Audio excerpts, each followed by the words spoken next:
निर्मल जी क्या हुआ बोलिए। সকালে নির্মল, রাতে সঞ্জীব। মুখ্যমন্ত্রী শুভেন্দু অধিকারীর নির্দেশের পরই ব্যাক টু ব্যাক অ্যাকশন পুলিশের। তিলোত্তমার মৃতদেহ তড়িঘড়ি পুড়িয়ে দেওয়ার অভিযোগে বৃহস্পতিবার সকালেই নির্মল ঘোষকে গ্রেপ্তার করেছিল পুলিশ।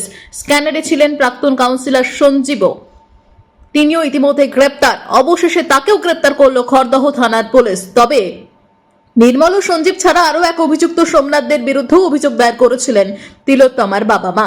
এখনো তার খোঁজ মেলেনি বলেই জানা গিয়েছে।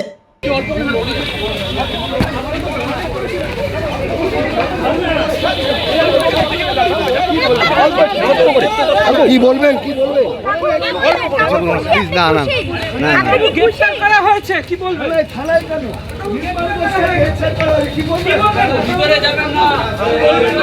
রতনের রিপোর্ট, পিবি নিউজ।